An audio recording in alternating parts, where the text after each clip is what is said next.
বাবা জানো, মার কাছে রোজ একটা আঙ্কেল আসে দেখা করতে। কালও এসেছিল। ওই আঙ্কেল খুব ভালো, একেবারে তোমার মতো। মার কপালে একটা পাপ্পাও দিয়েছে কাল। আর মাকে বলেছে কি জানো, তাকে নিয়ে সুইজারল্যান্ড চলে যাবে রোজার ঈদের পর। আমাকেও নাকি সাথে করে নিবে। আমি কিন্তু তোমাকে ছেড়ে ওদের সাথে যাব না বাবা। কথাটা বলছিল আমার 3 বছরের মেয়ে মানহা। শুনে আমার কান গরম হয়ে গেল। চোখ কেমন জ্বলতে শুরু করলো। সারা শরীর কেন জানি হঠাৎ করে থরথর করে কাঁপছে। কি বলছে এসব মানহা? আমি দ্রুত হাঁটু গেড়ে বসে মানহার দুগালে দু হাতে নরম করে চেপে ধরি। তারপর বলি, মানহা তুমি মিথ্যে বলছো তাই না? মানহা তখন বড়দের মতো করে রাগ দেখিয়ে বলল, আমি কখনো মিথ্যা বলি না। মিথ্যা বললে আল্লাহ জিভ কেটে ফেলবেন ধারালো কাঁচি দিয়ে। তুমি তো শিখেছো বাবা। তুমি বলনি আল্লাহ মিথ্যাবাদীদের একদম পছন্দ করেন না? ছোট্ট একটা মেয়ের কথা শুনে আমার ভেতরটা হো হো করে কেঁদে ওঠে। তবে আমার কন্যা মানহা ভুল কিছু বলছে না। সব সত্যি। আমার স্ত্রী নীলা আমায় ঠকাচ্ছে, অথচ আমি এর কিছুই জানি না। আমি মানহাকে বুকের কাছে টেনে নেই। তারপর বলি, মানহা ওই আঙ্কেলটা কখন আসে মা? মানহা তখন বলে, তুমি তখন অফিসে থাকো, আসরে আজানের পর। আমি মানহাকে কাছে টেনে আদর করি। তারপর বলি, আমার কাছে যে এসব বলেছ তা কিন্তু মাকে বলো না আবার। তোমার মা তো রাগী মেয়ে, সে এসব শুনলে রেগে গিয়ে তোমায় আর আমায় দুজনকেই মারবে। মানহা তখন আমার কানের কাছে ঠোঁট এনে ফিসফিস করে বলল, মা এখন ঘুমে। আমিও গিয়ে মার পাশে ঘুমিয়ে পড়ি বাবা। তবে আর মা কিছুই বুঝবে না। একটা ছোট্ট মেয়ে আমার, মাত্র 3 বছর বয়স তার। এই অতটুকু মেয়ে অত কিছু বুঝে কিভাবে? কি সূক্ষ্ম জ্ঞান তার! এমন একটা লক্ষ্মী মেয়েকে রেখে কিভাবে নীলা এসব করে? কার সাথে করে? আমার ভীষণ খারাপ লাগে। কান্না আসতে চায় বুকের পাঁজর ইসড়ে। আমি তবু কান্নাকে প্রশ্রয় দেই না। পুরুষ মানুষের যে প্রকাশ্যে কখনো কাঁদতে নেই। এখন সকাল 6টা বাজে। নীলা শরীর খারাপের অজুহাতে ঘুম থেকে ওঠেনি। হয়তোবা তার শরীর সত্যি সত্যি খারাপ, অথবা সে বাহানা করছে। সে যাই হোক, আজ আমি অফিস যাব ঠিক, কিন্তু আসরে আজানের ঠিক আগে আগে ফিরে আসব। আর ততক্ষণ বাসার কাছে মোড়ের চায়ের স্টলে বসে অপেক্ষা করব ওই লোকটার জন্য। দেখব কে এসে দেখা করে যায় নীলার সাথে। নীলার সাথে আমার বিয়ের 6 বছর হয়েছে। এই 6 বছরে কোনো দিন তার কাছ থেকে এমন কোনো আচরণ আমি পাইনি যেখানে তাকে সন্দেহ করা যায়। কিন্তু গত 1 সপ্তাহ যাবৎ ও জানি কেমন হয়ে গেছে। সেদিন রাতে হঠাৎ তার কাছে যেতে চাইতেও ও আমায় ধাক্কা দিয়ে সরিয়ে দিল। এর আগে কখনো এমন হয়নি। পরদিন সকালবেলা অফিস যাওয়ার আগে ওকে বললাম, নীলা তোমার কি হয়েছে বলো তো? গত রাতে এমন করলে কেন? এই একটা সামান্য কথায় তার সে কি রাগ! একেবারে হো হো করে কেঁদে উঠল। কাঁদতে কাঁদতে বলল, আমি চলে গেলেই ভালো হবে তোমার। এখান থেকে চলে যাব, আমি থাকবো না তোমার সাথে। কি অদ্ভুত ধরনের আচরণ! সত্যি বলতে আমি কিছুই বুঝতে পারছিলাম না। শুধু চিন্তা করছিলাম, ভাবছিলাম কেন এমন করছে সে। আর সকালে মানহা যখন আমার সাথে ঘুম থেকে উঠে গেল, তখন মানহা নিজেই বলল, বাবা চলো আমরা ছাদে যাই, সকাল দেখব। আমি তখন নীলাকেও ডাকলাম, বললাম, নীলা চলো ছাদে গিয়ে সকাল হওয়া দেখি। নীলা তখন ঘুম জড়ানো গলায় বলল, আমার শরীর খারাপ লাগছে, তুমি যাও তো, মানহাকে নিয়ে ডিস্টার্ব করো না প্লিজ। আমি আর কথা বাড়ালাম না তখন। মানহাকে কোলে করে নিয়ে সোজা ছাদের উপর উঠে গেলাম। তারপর গিয়ে দাঁড়ালাম নীলার গোলাপ বাগানের কাছে। মানহা ওখানে দাঁড়িয়ে এসব বলল আমার কাছে। অফিসে যেতে হয় সকাল 9টায়। নীলা আজ উঠবে বলে মনে হয় না। রান্নার কাজ আমাকে করতে হবে। ভাগ্যিস ইন্টারমিডিয়েটে পড়ার সময় মেসে ছিলাম 2 বছর। তখন মাঝে মধ্যে বুয়া আসতো না। মাসের 4-5 দিন আমরা বন্ধুরা মিলেই রান্না করতাম। প্রথমে ডিম ভাজি আর আলু ভর্তা করাটা শিখেছিলাম। তারপর আস্তে আস্তে সব কিছু শিখে ফেলেছি। ইন্টারমিডিয়েট জীবন শেষ হয়েছে বহু বহু বছর আগে, প্রায় 12 বছর। এরপর আর রান্নার ধারে কাছেও যায়নি, যাওয়ার প্রয়োজন পড়েনি। কিন্তু আজ যেতে হচ্ছে। আমি না হয় কোনো রেস্টুরেন্টে গিয়ে খেয়ে ফেলতে পারবো, কিন্তু মানহার তো খেতে হবে।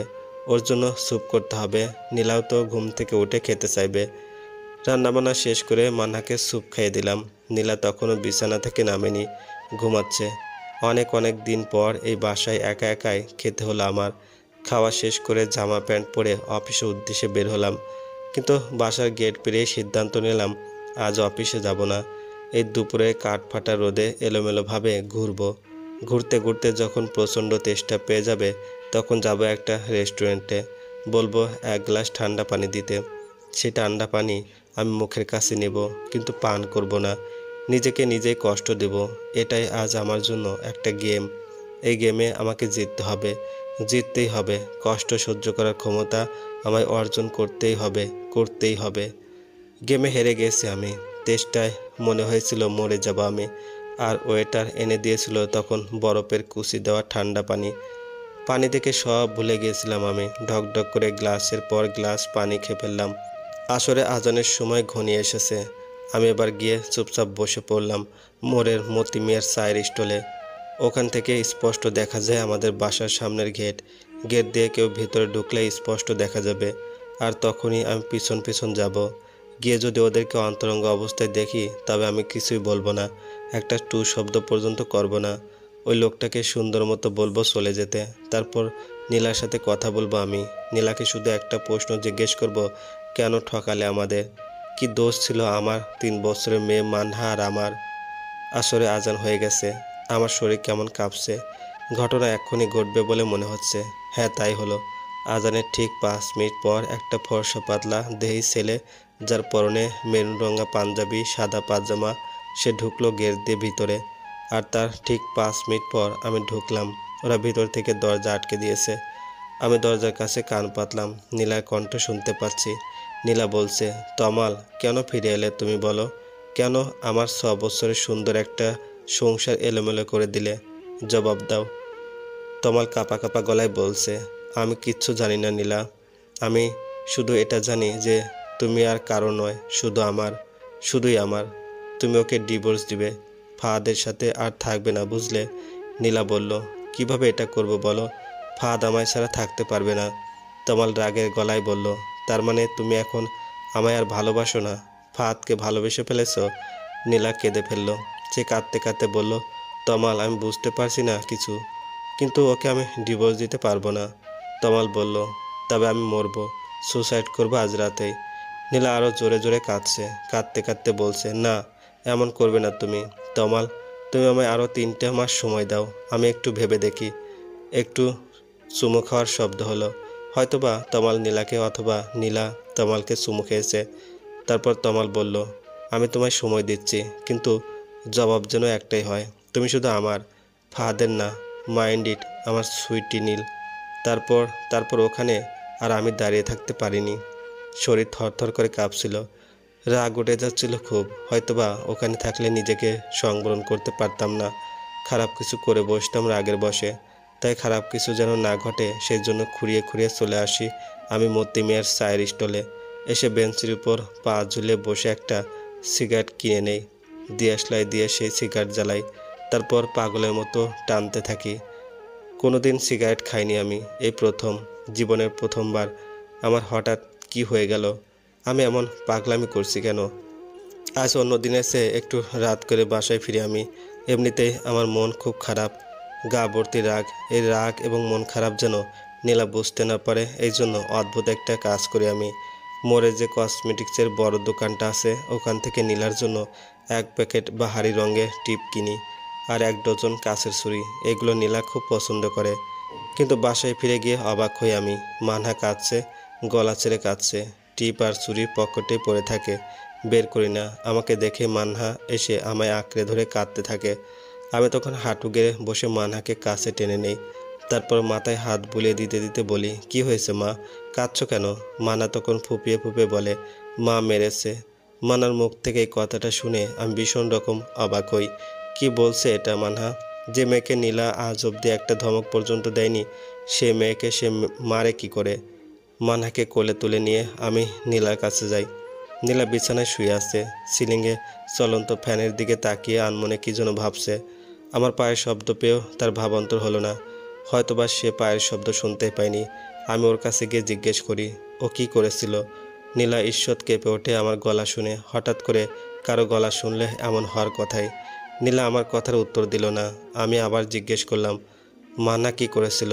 নীলা তখন বিরক্ত মুখে আমায় পাল্টা প্রশ্ন করে বলে, আমার মেয়েকে আমি মেরেছি, এর জন্য কি তোমার কাছে জবাবদিহি করতে হবে? আমি এবারও অবাকের চরম সীমায় পৌঁছে যাই। ভেবে পাই না যে নীলার আচরণ এমন কর্কশ হতে পারে কিভাবে। নীলার সাথে আমি কথা বাড়াই না, সে হোক ভদ্রতার খাতিরে অথবা আমাদের সম্পর্কের সম্মানের খাতিরে। চুপচাপ আমি মানহাকে নিয়ে বেলকনিতে চলে যাই। ওখানে গিয়ে মানহাকে বলি, কি হয়েছিল মা? তোমার মা তোমায় মেরেছে কেন? মানহার কান্না তখন থেমেছে। সে বলল, মাকে বলেছিলাম নুডলস করে দিতে, মা করে দেয়নি। আমি তখন মার হাত ধরে টেনে বলেছিলাম, না দিলে মানবো না, দিতে হবে।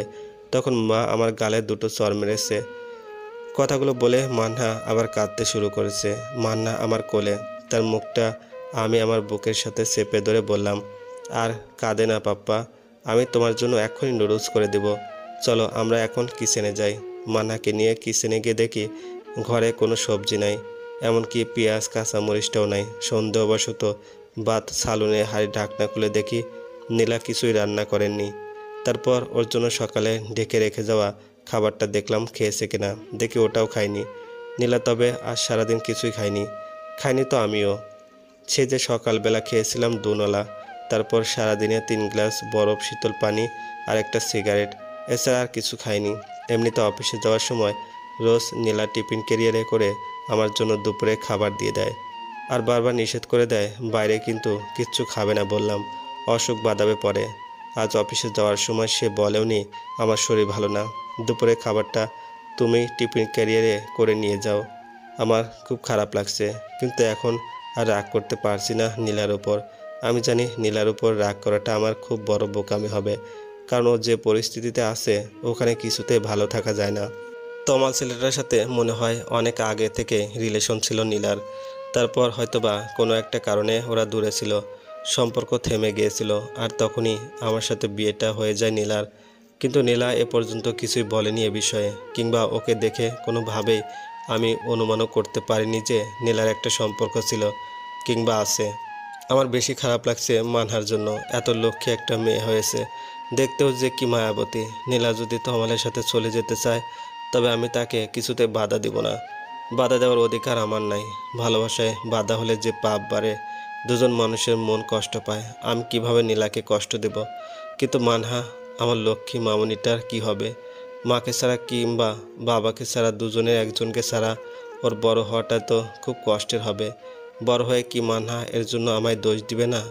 বলবে না, বাবা তোমাদের দুজনের জন্য আমার ফুলের মতো সুন্দর জীবনটা ধ্বংস হয়ে গেছে, আমি পৃথিবীতে বেঁচে থেকেও দোজখের শাস্তি ভোগ করছি। হঠাৎ আমার চোখ থেকে টুপ করে এক ফোঁটা জল গালের উপর গড়িয়ে পড়ে। মানা আমার কোলে বসে আছে তখনও। সে আমার চোখ থেকে জল পড়তেই তার ছোট্ট হাত দিয়ে গালের জল মুছে দেয়। তারপর কিছু না বলে বোকার মতো আমার মুখের দিকে তাকিয়ে থাকে। ওকে এভাবে আমার দিকে তাকিয়ে থাকতে দেখে আমার কি যে খারাপ লাগে, ভিতরে কি যে তোলপাড় শুরু হয়। মনে হয় চিৎকার করে কাঁদি, গলা ছেড়ে কাঁদতে কাঁদতে মরে যাই। কিচেন থেকে মানাকে কোলে করে নিয়ে বাইরে যাই। কিছু বাজার করে আনতে হবে। নীলা যদি ঠিক থাকতো তবে সে আরও 3 দিন আগেই লিস্ট করে ফেলতো বাজারের। মানাকে নিয়ে গেট পেরিয়ে বাইরে যেতেই সে বলে, বাবা আমরা বের হয়েছি কেন? আমি থমথমে গলায় বলি, মা ঘরে তো বাজার নেই, বাজার করতে বের হয়েছি। মানহার কিছু বলে না, চুপ হয়ে থাকে। আমি হাসছি। রাস্তার এক পাশ দিয়ে মানহাকে কোলে নিয়ে হাসছি। একটু পর মানহা বলল, বাবা মা একটু ভালো না, তুমি শুধু ভালো। আমি বললাম, সি এসব বলে না মানহা, মা তো বাবার চেয়েও ভালো হয়। মার পায়ের নিচে সন্তানের বেহেস্ত, বুঝলে? মানে হঠাৎ এই বিষয়টা কেটে গেল। তারপর হুট করে বলে উঠল, বাবা মা তোমাকেও পাপ্পা দেয়, আর ওই আঙ্কেলকেও পাপ্পা দেয় কেন? আমি মানহাকে কি বলবো না বলবো কিছুই বুঝতে পারি না। ও তো ছোট মানুষ, ছোট মানুষের মনে তো কত প্রশ্নই জাগে। ওরা নতুন, যা দেখে তাতেই ওদের মনে প্রশ্ন জাগে। এটা তো ওর দোষ না। এবার নীলার প্রতি আমার সামান্য রাগ হয়। মনে মনে আমি বলি, এসব কি ছোট্ট মেয়েটার সামনে করতে হয়? একটু আড়ালে গেলে হয় না? মনে মনে কথাটা বলতে গিয়েও আমার ভিতরটা খা খা করে ওঠে কেমন। খুব কষ্ট হতে শুরু করে বুকের ভিতর। একটা হারানোর ভয় এসে ঘিরে ধরে আমায়। তারপর মনে হয় আমার নীলাকে আমি এই অত বছরের সংসারে কোনোদিন ভালোবাসি বলিনি, নীলাও বলেনি। তবু ওর জন্য অত কষ্ট হয় কেন? নাকি একসাথে সংসার করলে ভালোবাসি কথাটা বলতে হয় না, আপনা আপনি এসব তৈরি হয়ে যায়? বাজার করে মানাকে নিয়ে ফিরে আসি। মানার হাতে আইসক্রিম, নীলারও খুব প্রিয় আইসক্রিম। তাছাড়া আজ বেশ গরমও পড়েছে। নীলার জন্য একটা আইসক্রিম কিনেছি। আইসক্রিমের প্যাকেট নীল। নীলার এই রঙটা ভীষণ ভীষণ প্রিয়। বাসায় ফিরে আমি মানহাকে বলি, মা তোমার মার কাছে এই আইসক্রিমটা দিয়ে আসো, বলবে তুমি কিনে এনেছো। মানহা বলে, মা যদি আবার মারে? আমি মৃদু হেসে বলি, একটুও মারবে না, আদর করবে তোমায়, দেখো। মানহা নীলার কাছে আইসক্রিম নিয়ে গেল। আমি বেলকুনি থেকে একটু আড়ালে দাঁড়িয়ে বড় কাচের গ্লাসের খোলা ফাঁক দিয়ে তাকিয়ে দেখছি নীলা কি করে।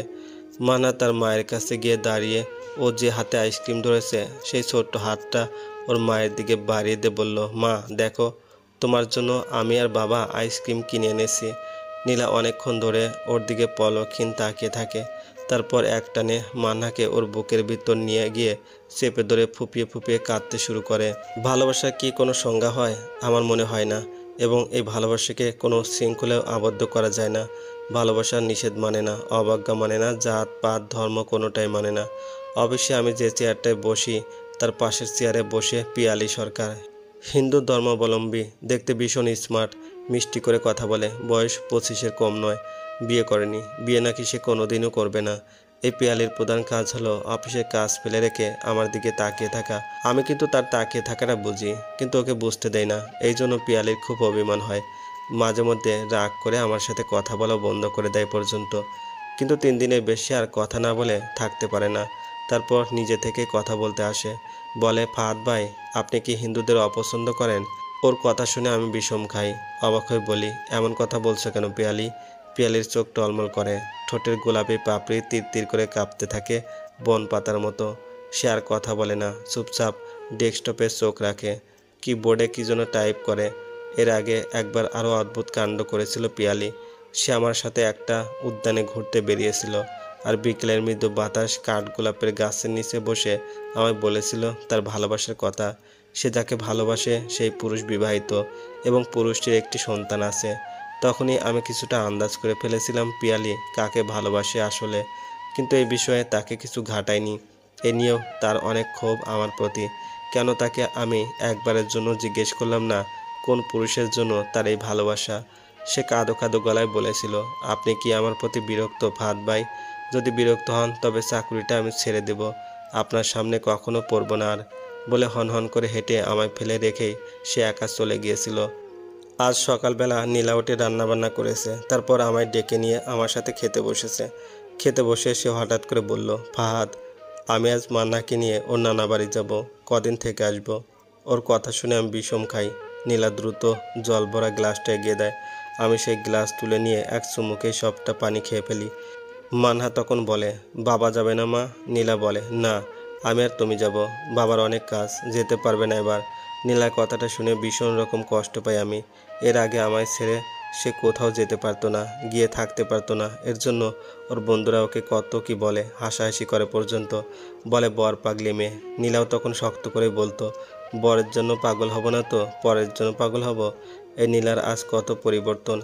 অফিসের সময় হয়ে এলে নীলা আমার হাতে টিফিন ক্যারিয়ারে বাটি তুলে দিয়ে বলে, বাইরের খাবার খেও না, আমি ফ্রিজে 3-4 দিনের জন্য তরকারি রান্না করে রেখে যাচ্ছি, তুমি শুধু ভাত রান্না করবে, ইচ্ছে হলে একটু সবজি ভেজে নিবে, রুটি খেতে চাইলে করে নিবে। আমি মাথা কাত করে বলি, ঠিক আছে। চলে যাওয়ার আগে নীলার হাতে টিপ আর ছুরির প্যাকেটটা তুলে দিতে ইচ্ছে করে, কিন্তু কেন জানি দিতে পারি না, সাহস হয় না, ভয় ভয় লাগে। মনে হয় এই নীলা আমার অপরিচিত কেউ। বাসা থেকে বের হওয়ার আগে মানহাকে একটু কোলে টেনে নেই, আদর করি, কপালে চুমু খাই, তারপর পকেট থেকে কিছু টাকা বের করে নীলার হাতে ধরিয়ে দেই, বলি, মানহা এটা ওটা খেতে চাই, কিনে দিও, আর তুমিও। কথাটা শেষ করতে পারি না, হঠাৎ মনে হয় আমার শেষের কথাটা বলা উচিত হয়নি। তারপর মানহাকে টাটা বলে বাসা থেকে বের হয়ে আসি। অফিসে বসে আছি ভার মুখে, কিছু ভালো লাগছে না। কফি বরফ হয়ে গেছে, আমি শুয়েও দেখিনি কাপ। আমি শুধু ভাবছি এমন ফুলের মতো সুন্দর একটা সংসার কিভাবে হঠাৎ এলোমেলো হয়ে যেতে পারে। নীলা কিভাবে এমন বদলে যেতে পারে? ওর যদি আগে সম্পর্ক থাকবেই তবে ছেড়ে এলে কেন? ছেড়ে এসে আমাকে বা কেন ওর মায়ে জড়ালো? আর এখন আবার আমায় ছেড়ে ওর কাছে চলে যেতে চাচ্ছে কেন? এটা কি পুতুল খেলা? আমার কি কষ্ট হয় না, খারাপ লাগে না? আর মানহার, আমার লক্ষ্মী মেয়েটার কি হবে? আমায় এভাবে চুপচাপ মুখ ভার করে চিন্তামগ্ন হয়ে বসে থাকতে দেখে পিয়ালি এসে দাঁড়ালো আমার টেবিলের সামনে। তারপর গলা খাঁকরি দিয়ে বলল, ফাহাদ ভাই আপনার কি কোনো কারণে মন খারাপ? আমি হাসার চেষ্টা করে বলি, না তো। কেন, আমায় দেখে কি এমন মনে হচ্ছে? হ্যাঁ হচ্ছে। আমি আর কোনো কথা বলি না, আবার চুপ হয়ে যাই। পিয়ালি এবার বলে, চলুন না আজ বিকেলে আমরা ঘুরতে যাই। আমি বলি, অফিসে তো অনেক কাজ, পরে একদিন আপনাকে আমি হেল্প করব, আপনার অর্ধেক কাজ আমি করে দেব। তবুও চলুন আজ ঘুরতে বের হই, প্লিজ প্লিজ। আর না বলবেন না। পিয়ালির অনুরোধ আমি ফেলতে পারিনি। তাছাড়া আমারও মন খারাপ ছিল, একটু অবসরের প্রয়োজন ছিল। কিন্তু সময়টা আমি বদলে দেই, বলি, পিয়ালি কাল তো ফ্রাইডে, চলো আগামীকাল বের হই, সোনারগাঁ থেকে ঘুরে আসি। পিয়ালি ওর সাদা দাঁত বের করে হেসে বলে, ওকে। আমি আর পিয়ালি বসে আছি সোনারগাঁ লোকশিল্প জাদুঘরের লেকটার কাছে। পিয়ালি আমার কাছ থেকে বারবার জানতে চাইছে আসলে আমার কি হয়েছে, কেন আমি অফিসে একদিন আসিনি, আবার এর পর দিন আসার পর থেকে মন খারাপ কেন আমার। আমি ওর প্রশ্নের উত্তর দেই না, এড়িয়ে গিয়ে বলি, পিয়ালি তুমি কাকে ভালোবাসো বলবে? পিয়ালি এই কথা শুনে কেমন বোকার মতো হয়ে ওঠে, তার মুখ লজ্জায় লাল হয়ে ওঠে। দ্রুত চোখ নিচ থেকে নামিয়ে নরম গলায় বলে, আপনাকে বলে আর সমস্যা বাড়াতে চাই না। আমি বলি, সমস্যা কি বলো না, বললে তো দোষ নেই। আমি তো আর সেই পুরুষকে গিয়ে খুঁজে বের করে বলবো না তোমার কথা। পিয়ালি তখন কি যেন বলতে ঠোঁট খুলছিল, আর তখনই অদ্ভুত এক ঘটনা ঘটে। আমাদের দুজনকে পাশ কাটিয়ে একজোড়া ছেলে মেয়ে সামনের দিকে হাঁটতে হাঁটতে চলে যায়। ছেলেটাকে আমি চিনি, তমাল, মেয়েটা আমার স্ত্রী নীলা। ওরা আমাদের দেখে না, কিন্তু পিয়ালি ঠিক দেখে ফেলে নীলাকে এবং চিনেও ফেলে। পিয়ালির সঙ্গে সঙ্গে পিছন থেকে ডেকে ওঠে, এই নীলা ভাবি। নীলা হকচকে গিয়ে পিছন ফিরে তাকাতে আমায় দেখে কিংকর্তব্য বিমূঢ় হয়ে পড়ে, কেমন হাঁ করে তাকিয়ে থাকে। পাশে বসা পিয়ালিকে দেখেও অবাক হতে পারে, কারণ সে জানে আমার কোনো মেয়ে বন্ধু নাই এবং পিয়ালি আমার শুধুই কলিগ। ওকে নিয়ে এখানে আমি ঘুরতে আসবো তা কল্পনায় ভাবেনি সে, হয়তোবা ঘুরতে আসবো জানলে সে এদিকে কখনোই আসতো না। পিয়ালির সাথে ওর দুদিন কথা হয়েছে মাত্র, তাও কয়েক মিনিট। আমার ভরসা তখন একটাই, পিয়ালিকে আমার উল্টোপাল্টা কিছু বোঝাতে হবে। ও যে নীলা তা কিছুতেই তাকে বুঝতে দেওয়া যাবে না। নীলা পিছনে আসবে কি আসবে না বুঝতে পারছে না। ওদিকে তমালও ওকে তাড়া করছে, ওদের হাতে সময় কম, হয়তোবা ওরা অনেক হাঁটাহাঁটি করবে, অনেক অনেক গল্প করবে। সমস্যা হলো তমল আমায় চিনে না, চিনলে অবস্থা ভয়াবহ হতো। নীলার সঙ্গে সেও কাঠ হয়ে দাঁড়িয়ে থাকতো, কি করবে না করবে কিছু বুঝে উঠতে পারতো না। নীলাকে আমি হাত ইশারায় বললাম চলে যেতে। নীলা চলে গেল। নীলা চলে গেলে পিয়ালি আমায় বলল, ভাবি এলো না যে? আর ভাবি কার সাথে ঘুরছে? আমি তখন কষ্ট করে হা হা করে শব্দ করে হেসে উঠলাম। পিয়ালি অবাক হয়ে বলল, হাসছেন কেন এভাবে? আমি হাসতে হাসতে ওকে বললাম, তুমি যাকে নীলা বলে ডেকেছো সে নীলা না। তারপর আবার হেসে উঠলাম, হা হা হা। পিয়ালি বোকার মতো আমার দিকে তাকিয়ে থেকে বলল, তবে ওকে দেখতে তো একেবারেই ভাবির কপি। আমি হেসে বললাম, এটা ওই ছেলের গার্লফ্রেন্ড। পিয়ালি অবাক হলো, বলল, কি আশ্চর্য, একদম মিল। আচ্ছা আপনি অবাক হননি কেন ওই মেয়েকে দেখে ফাহাদ ভাই? আমি তখন বলি, কারণ ওর সাথে আমার স্ত্রী 100টারও বেশি অমিল পেয়েছি, এই জন্য অবাক হয়নি। কোথায় অমিল দেখলেন আপনি? আমি তো দেখিনি। তুমি দূর থেকে দেখেছো। দূর থেকে সত্যটা সবসময় দেখা যায় না, আসলকে নকল আর নকলকে আসল দেখা যায় অনেক সময়। পিয়ালি এবার বলল, আচ্ছা ঠিক আছে, এখন এসব ফিলোসফি মার্কা কথাবার্তা বাদ দিয়ে ভালো কথা বলুন। ভালো কথা কি বলবো? কোন ধরনের কথাকে ভালো কথা বলে? পিয়ালি লজ্জামাখা গলায় বলল, ভালোবাসার কথা বলুন। ভালোবাসার কথাকে ভালো কথা বলে। বলে পিয়ালি খানিক লজ্জার ভান করে।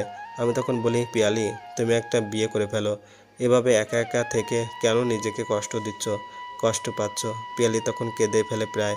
কাঁদো কাঁদো গলায় সে বলে, আপনার অত শিখিয়ে দিতে হবে না আমি কি করব না করব সেই বিষয়ে। সব সময় আপনি এমন করেন, আপনার সাথে কথা বলতে আসলে এটা ওটার অজুহাত। কোথাও ঘুরতে বেরোলে কথা বলতে ভুলে যান, চুপ করে থাকেন যেন আপনি কথা বলতেই জানেন না। আসলে আপনি চান না আপনার সাথে আমি থাকি, কথা বলি। আমি জবটা ছেড়ে দেব, কাল থেকে আর আসবো না অফিসে। আপনিও আমায় কিন্তু খুঁজতে যাবেন না, খবরদার। আপনার সাথে আমার আর কোনো সম্পর্ক নাই। আপনি আমার কেউ না, আমিও আপনার কেউ না। কথাগুলো বলে পিয়ালে ঝট করে উঠে পড়ে, তারপর দ্রুত হাঁটতে থাকে। আমি দৌড়ে এসে ওকে থামাতে চেষ্টা করি। সে তখন অদ্ভুত আচরণ করে, বলে, আমায় থামাতে চাইলে আমি কিন্তু চিৎকার করে লোক জমা করব। আমি তবুও তার সামনে পথ রোধ করে দাঁড়িয়ে যাই। ও আমায় তখন ধাক্কা দিয়ে দূরে সরিয়ে দিয়ে হনহন করে হেঁটে চলে যায়। আমি পিছনে থেকে ডাকতে থাকি। সে একবারের জন্য তাকিয়েও দেখেনি পর্যন্ত। বাসায় ফিরে নিজেকে আমার হঠাৎ কাপুরুষ মনে হতে থাকে। ক্রোধ হয় নিজের প্রতি। মনে হয় আমি কেন সব কিছু দেখার পরও চুপ করে আছি এভাবে। আর আজ যা দেখলাম এতে তো এটাই প্রমাণিত হয় যে নীলা আমার সাথে প্রতারণা করছে। এরকম একটা প্রতারকের সাথে আর ঘর করা যায় না। আমি সঙ্গে সঙ্গে নীলাকে ফোন দেই। নীলা ফোন রিসিভ করে না, রিসিভ করে মানহা। সে বলে, বাবা তোমার জন্য খুব খারাপ লাগছে। আমি তখন তাকে বলি, শিগগিরই তোমাকে আমার কাছে দিয়ে যাবে ওরা এসে মা, তুমি এখন তোমার মার কাছে দাও।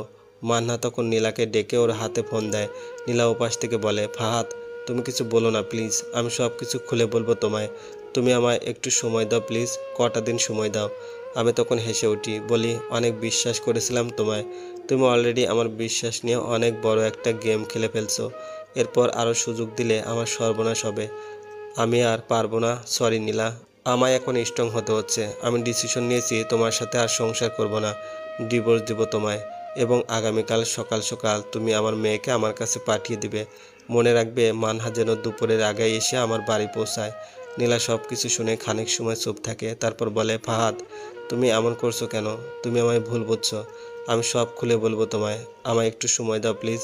আমি আবার হাসি, হা হা করে হাসি। হাসির পর বলি, নীলা আমায় আর বোকা বানাতে পারবে না তুমি, তোমাকে সেই সুযোগ আর দেওয়া হবে না। তোমায় আমি ডিভোর্স দিব, এটাই ফাইনাল। তুমি আমার বিশ্বাস নিয়ে খেলেছো। তাছাড়া আমার কলিগও আজ তোমায় দেখেছে আমি জবাই হয়ে গেছি। নীলা তখন কি যেন বলতে চেয়েছিল, কিন্তু তাকে কিছু বলার সুযোগ না দিয়েই আমি ওর ফোন কেটে দিলাম। তারপর শান্তির একটা নিঃশ্বাস পেলাম। রাতে মেসেঞ্জারে ঢুকে ভাবলাম পিয়ালির সাথে কথা বলবো, ওকে সরি বলবো, কিন্তু ফেসবুক মেসেঞ্জারে ওকে পাওয়া গেল না। ওর আইডি ডিঅ্যাক্টিভ করে রেখেছে, হোয়াটসঅ্যাপেও নাই। অবশেষে ওর নম্বরে ফোন করলাম, ওপাশ থেকে সুইচ অফ বলছে। এবার আমার খারাপ লাগছে এই জন্য যে মেয়েটা শুধু শুধু আমায় ভুল বুঝছে। আমি কি করে আমার স্ত্রী আর সন্তান রেখে ওর সাথে নতুন একটা সম্পর্ক গড়ে তুলি? এটা কি আদৌ সম্ভব? পরদিন সকালবেলা ঘুম থেকে উঠতে বেলা হয়, 10টা বাজে। অফিসে আর যাওয়া হয় না। বিছানা থেকে নামতে যাব আর তখন কলিং বেল বাজে। বাইরে মানহার গলা, বাবা দরজা খোলো তাড়াতাড়ি। তড়িঘড়ি করে এসে দরজা খুলতে দেখি বাইরে নীলা দাঁড়িয়ে আছে, ওর কোলে মানহা। নীলাকে দেখে আমার গা শিরশির করতে লাগলো, রাগে সারা শরীর কাঁপছে। ইচ্ছে করছে ওকে ধাক্কা দিয়ে দূরে সরিয়ে দেয়। আমি কিছু বলার আগেই মানহা ওর মার কোল থেকে এক লাফে আমার কোলে এসে গেল। তারপর বলল, বাবা তোমায় নিয়ে আমি একটা সুন্দর স্বপ্ন দেখেছি। আমি নিজের রাগ দমন করার চেষ্টা করে বললাম, কি স্বপ্ন দেখেছো মা? মানহা বলল, তুমি ঘরে আর একটা নতুন মা এনেছো আমার জন্য। নীলা তখন মানহাকে ধমক দিল, বলল, বানিয়ে কথা বলা বন্ধ করো। মানহা কাঁদো কাঁদো হয়ে বলল, আমি মিথ্যা কথা বলি না, মিথ্যা বলে আল্লাহ জিভ কেটে দেয় কাশি দিয়ে। মানাকে আমি বুকের সাথে মিশিয়ে ধরলাম আর মনে মনে বললাম, আহ নীলা আহ, এটা কি করলে তুমি? একটা সুন্দর ঘর, একটা সুন্দর চড়ুই পাখির সংসার, আমাদের ফুটফুটে একটা মেয়ে যে কিনা বুলি নেওয়া তোতার মতো মিষ্টি করে কথা বলে, এসব কিছুকেই তুমি অবহেলা করে অন্য একটা ছেলের হাত কি করে ধরলে? তোমার কপালে ডিভোর্সের চেয়ে ভালো কিছু নেই, তুমি ওটারই যোগ্য, তোমার প্রাপ্য আমি তোমাকে বুঝিয়ে দেব।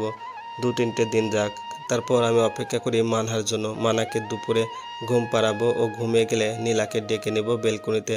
তারপর জিজ্ঞেস করব সব কিছু। মানার সামনে আমি এসব করতে পারবো না, এতে মেয়ের মনে খারাপ ধারণা জন্ম নেবে। ওর ছোট্ট সুন্দর ভাবনার জগৎটা কুৎসিত হয়ে যাবে, মরিচা ধরে নষ্ট হয়ে যেতে থাকবে ধীরে ধীরে। নীলা কিছু একটা বলে ফেলতে চাচ্ছে বারবার, একবার বলে ফেললো, ফাহাদ তোমার সাথে আমি সব কিছু খুলে বলতে চাই। আমি ওকে চুপ করে দেই, বলে, অপেক্ষা করো, মেয়ের সামনে এসব নিয়ে কথা বলা যাবে না। নীলার মুখটা দেখি তখন মলিন হয়ে যেতে, চিন্তার ছাপ পড়ে আসছে ওর চেহারায়। এর আগে ওকে কখনো এত চিন্তিত দেখিনি আমি। ওকে এভাবে দেখতে আমার মোটেও ভালো লাগে না, কিন্তু রাগও প্রশমিত হয় না। বারবার কেবল মনে হতে থাকে, ও কি করে আমার সাথে প্রতারণা করলো। সব মেনে নিতে পারি, কিন্তু এটা না, কিছুতেই না। তাছাড়া ওরা আমার চোখের সামনে পড়েছে একসাথে, কি বিশ্রী এবং ভয়ঙ্কর ব্যাপার। মানহাত দুপুর গড়িয়ে এলে ঘুমিয়ে পড়ে। তারপর আমি নীলাকে ডেকে নিয়ে যাই বেলকুনিতে। নীলা কিছু বলার আগেই আমি বলি, আমার সাথে তুমি সব বলো, কিন্তু এটা কখনো বলো না যে আমি তোমায় যেন আবার বিশ্বাস করি আর ডিভোর্সের চিন্তা মাথা থেকে সরিয়ে ফেলি। নীলা কথাটা শুনে কেমন কেঁপে ওঠে, তারপর কান্না কান্না চোখ নিয়ে আমার দিকে তাকায়। এমনিতে ওর এমন চোখ দেখলে আমার ভীষণ মায়া হতো, কিন্তু আজ মোটেও হচ্ছে না, বরং রাগ হচ্ছে। ইচ্ছে করছে ওকে মেরে ফেলতে গলা টিপে। নীলা কাঁপা কাঁপা গলায় বলল, ফাহাদ আমায় তুমি অবিশ্বাস করো না, আমি তোমাকে ঠকানোর কথা স্বপ্নেও ভাবতে পারি না, কিছুতেই না। আমি ওর কথা শুনে হাসি, হেসে বলি, তুমি আমায় এখনও ঠকাওনি তাই না? আমার স্ত্রী হয়ে তুমি অন্য একটা ছেলের কপালে চুমু খেয়েছো, এটাকে কি বলে? আমায় ধোঁকা দেওয়া বলে না, বিশ্বাসঘাতকতা বলে না? আর আমায় ছেড়ে সুইজারল্যান্ডে যাওয়ার ডিসিশন? আচ্ছা, এসব কিছু বাদ দিলাম। গতকাল যে তুমি ওই ছেলেকে নিয়ে ঘুরতে বের হলে, আমার নিজের চোখের সামনে দিয়ে ওর সাথে হাঁটতে লাগলে, লেকের পাড় ধরে আমার কলিগের সামনে পড়ে আমার মান সম্মান ধুলোর সাথে মিশিয়ে দিলে। নীলা কান্না ভেজা গলায় বলল, ফাহাদ, তুমি আমার সবটা কথা শোনো। আমার সব কথা না শুনলে তুমি কিছুতেই বুঝতে পারবে না। আমি ওকে ধমক দেই, বলি, আর একটা কথাও না, তোমার কোনো কথাই আমি শুনবো না। তুমি একটা নষ্টা, নোংরা একটা মেয়ে। আমার নিজের প্রতি ঘেন্না হচ্ছে খুব। এই এতদিন একটা নষ্টা মেয়ের সাথে সংসার করেছি আমি, এক বিছানায় রাত যাপন করেছি, আমার সন্তান তোমার গর্ভে দিয়েছি। আমার সন্তান তোমার মতো অপবিত্র একটা মানুষের দুধ পান করে বেড়ে উঠেছে। ছি ছি ছি। নীলা আমার হাতটা খপ করে ধরে ফেলে, তারপর বলে, কসম করে বলছি আমি তো আমালের সাথে খারাপ কিছু করিনি। আমি এক ঝটকায় হাত ছাড়িয়ে নিয়ে বলি, তো ভালো কি করেছো ওর সাথে? আমায় মিথ্যা বলে বাবার বাড়ি গিয়ে কোথায় থেকেছো সারাদিন? কোথায়? বয়ফ্রেন্ড নিয়ে হোটেলে, তাই না? নষ্টামি করেছো। সি, ওয়াক্থু। তোমার মতো ইবলিশ একটা মেয়ের উপর আল্লাহর লানত নাজিল হবে। নিজের নিষ্পাপ একটা শিশুকে ঠকিয়েছো তুমি। তোমাকে আর আমি আমার চোখের সামনে দেখতে চাই না। এখান থেকে যাও এখন বলছি। নীলা আমার হাতটা ধরে বলল, ফাহাদ, এমন করো না প্লিজ। আমার সব কথা তুমি শোনো। তারপর যদি তোমার মনে হয় আমি অপরাধী, তবে তুমি আমায় যা ইচ্ছা তাই করো। আমি ওর কাছ থেকে আমার হাত এক ঝটকায় ছাড়িয়ে নিয়ে ওকে ধাক্কা মেরে দূরে সরিয়ে দিলাম। তারপর ঘর থেকে বের হয়ে চলে গেলাম রাস্তার দিকে। না, ওর সাথে আর সম্ভব না। ওকে আর কিছুতে বিশ্বাস করা যায় না, প্রতারক একটা। আর সবচেয়ে বড় সত্য হলো, মানুষের মনের বিশ্বাস কারোর প্রতি একবার উঠে গেলে তা ফিরিয়ে আনা প্রায় অসম্ভব। আমি নীলার কোনো কথার উপরই আর বিশ্বাস করতে পারছি না। বড় রাস্তার এক পাশে এলোমেলো হাঁটছি। অফিসের এক কলিগের কাছে ফোন করে জেনেছি পিয়ালির বিষয়ে। পিয়ালি আজ অফিসে আসেনি। কি সর্বনাশের কথা! সে কি তবে চাকরিটা ছেড়ে দিবে? না, এটা হতে পারে না।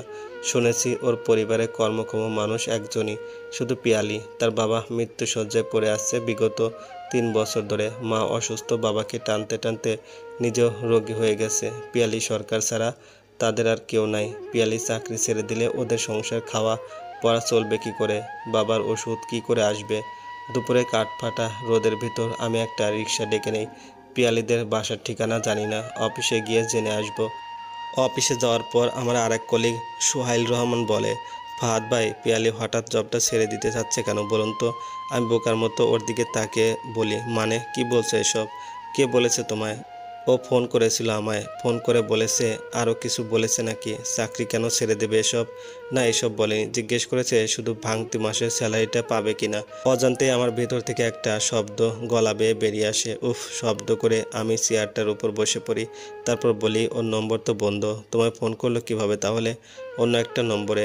নম্বরটা দাও তো আমায়। সোহাইল নম্বর দিল, কিন্তু এই নম্বরও বন্ধ, বন্ধ করে ফেলেছে। আমি এবার জিজ্ঞেস করলাম, সোহাইল, ওর বাসার ঠিকানাটা ম্যানেজ করে দাও। সোহাইল 5 মিনিটে ঠিকানা বের করে ফেললো। ওদের বাসা নারায়ণগঞ্জের সোনারগাঁয়ের কাশপুরে।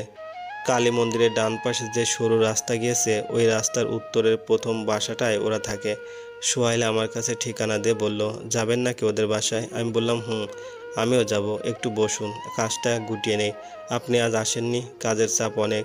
আমি সোহাইলের পিঠে হাত দিয়ে স্পর্শ করলাম, তারপর শান্ত গলায় বললাম, তুমি থাকো, পরে না হয় একসাথে যাব। আগে আমি গিয়ে দেখে আসি কি অবস্থা, কেন চাকরিটা ছেড়ে দিতে চাচ্ছে। সোহাইল বলল, ঠিক আছে ফাহাদ ভাই। ঘড়িতে বিকেল 3টা বাজে। আমি দাঁড়িয়ে আছি পিয়ালিদের বাসার সামনে। ওদের বাসার গেটে মস্ত এক তালা ঝুলে আছে, আর গেটের স্টিলের দরজায় দুটো সাদা কাগজ লাগানো। কাগজে লেখা টু লেট, আর কাগজের একেবারে নিচে লেখা কন্ট্যাক্ট নাম্বার। আমি তড়িঘড়ি করে কাগজের নম্বর তুললাম আমার ফোনে, তারপর কল দিলাম ওই নম্বরে। মনে বড় আশা ছিল পিয়ালি ফোন রিসিভ করবে, কিন্তু ফোন রিসিভ করলো এক বয়স্ক পুরুষ। সে ফোন রিসিভ করে বলল, কে? কে বলছেন? আমি জিজ্ঞেস করলাম, এখানে পিয়ালি আছে? খসখসে গলার ভদ্রলোক বললেন, পিয়ালিরা আজ বাসা ছেড়ে চলে গেছে। ওরা আমার বাসায় ভাড়া থাকতো। আমি দ্রুত জিজ্ঞেস করলাম, আঙ্কেল, ওরা কোথায় গিয়েছে জানেন? ভদ্রলোক বললেন, জানি না। বাসায় ফিরেছি ক্লান্ত শ্রান্ত হয়ে। পিয়ালির জন্য ভীষণ খারাপ লাগছে। নিজেকে কেন জানি অপরাধী মনে হচ্ছে, কিন্তু বাসায় ফিরে মন আরও খারাপ হয়ে গেল। নীলা বারান্দায় দাঁড়িয়ে আছে। ওকে দেখে আমার গা জ্বলে উঠল। আমি